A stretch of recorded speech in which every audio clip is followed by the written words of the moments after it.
Chandur railway तालुक्यात कोरोनाचे थैमान सुरू असतानाच ग्रामीण रुग्णालयातील एका नर्सला कोरोनाची लागण झाल्यामुळे ग्रामीण रुग्णालयातील 46 कर्मचाऱ्यांना होम क्वारंटाईन करण्यात आले आहे।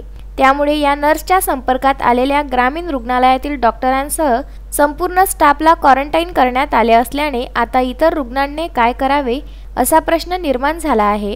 ग्रामीण रुग्णालयातील सेवा 7 दिवसांसाठी बंद राहणार। तालुक्यात एकमेव असलेले ग्रामीण रुग्णालय येथे निघालेल्या पॉझिटिव्ह नर्सच्या रिपोर्टमुळे ग्रामीण रुग्णालय बंद करण्याची वेळ वैद्यकीय अधीक्षक यांच्यावर आली आहे। नर्सच्या रिपोर्टनुसार कोरोना संख्येत आणखी भर पडली आहे। चांदूर रेल्वे ग्रामीण रुग्णालयामध्ये 46 लोकांचा स्पॉट पासून पॉझिटिव्ह नर्सच्या 6 तारखेला संपर्कात आलेल्या हाय रिस्क 20 कर्मचारी तसेच लो रिस्क 26 असे एकूण 46 डॉक्टरसह कर्मचाऱ्यांना होम क्वारंटाईन करण्यात आले आहे। त्यांचे थ्रॉट नमुने सुद्धा 12 तारखेला घेण्यात येतील असे वैद्यकीय अधिकारी डॉक्टर मरस कोल्हे यांनी सांगितले।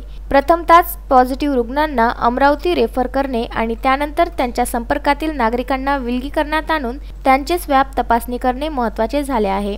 Bandu Athawale, Vidarbha news, Chandur railway.